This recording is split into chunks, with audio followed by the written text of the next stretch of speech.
have a Blue Star flagpole, it's just had an accident. Our Marine Corps flagpole is leaning, we're aware of it, and we have taken action to get that repaired, so get that back up. And one thing I do want to mention quickly, and it leads into the mark off here, is John and I get a lot of credit for this monument, and you know, when we lost our son in Iraq, to me it was like I could be consumed by that grief, or I could do something that helped bring me out of that hole. So I chose to do the latter, and I chose to support veterans. It's truly in my heart, I love my veterans. I just thought Sanford didn't have anything like this. Our veterans deserve this, so John and I just, my husband, I drug him most of the way, but he's not as outgoing as me, but we just chose to do this. Now with that said, again, we get a lot of credit for this, but our Sanford American Legion riders, I cannot even begin to tell you, we built the first monument, as you remember, that was destroyed by the dam failure.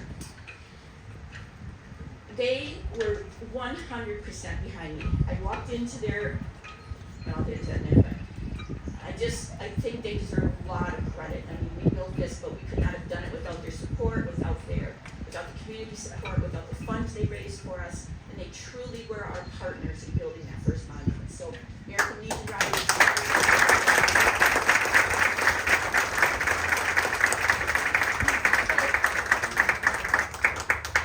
In 2015, again, my son was killed in 2006, and the grieving was just overcoming me. In 2015, I walked into the Sanford American Legion Riders building with nothing more than a blueprint and a dream. And literally, I walked in, and these people didn't know who I was, I didn't know them, most of them anyway, but I had a blueprint, and I was pretty proud of it, and I had a determination that we were going to do something. I shared that dream. I said we wanted to build a monument in Sanford for our veterans, but we needed help. And boy, did we get help. I should have brought my glasses. Where you got my glasses? My age is getting up with me. I got Between the tears and the age, right? Okay. Relax. Yeah. So after sharing that dream with the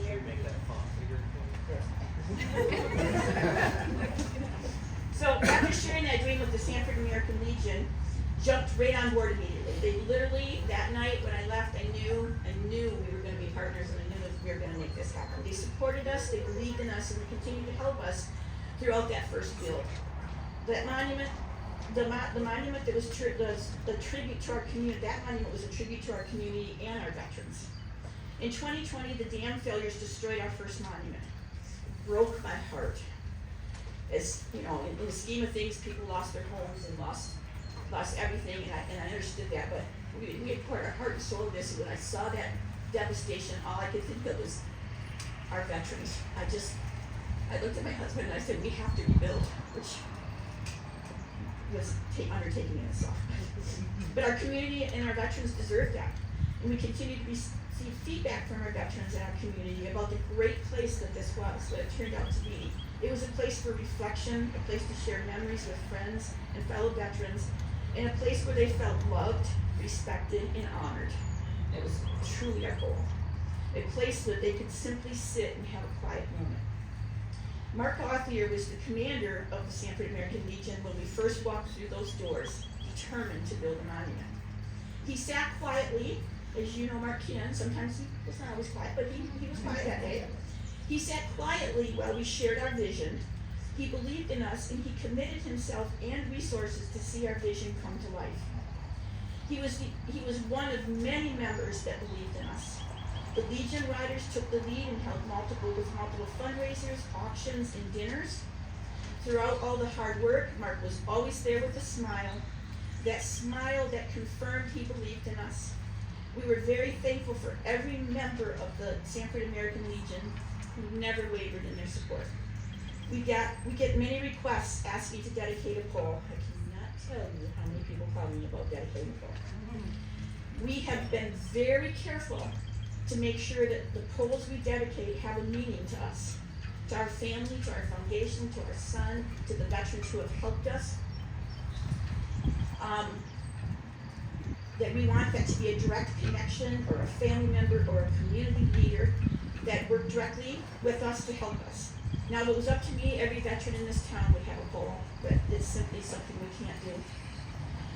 When Mark's family approached us asking to dedicate the Airforce pole, it was an immediate yes. John and I spent zero time thinking about it. Most of the time I have to think about it, because that's why I'm not going to dedicate a pole for someone, but this was an absolute no-brainer. To us, Mark was our friend. He made us feel like family. He spent most of his life supporting others, and he believed in our dream. A dream that followed us, that allowed us to bring this monument to our veterans. The veterans we so love, Mark so loved. Mark checked all of our boxes. We are thrilled to know that Mark's name will be read by everyone who visits this monument. John placed the plaque last Thursday, it's out there. We hope it inspires people to learn about Mark's life, remember his commitment to his community, and share his story. Thank you, and God bless all our veterans.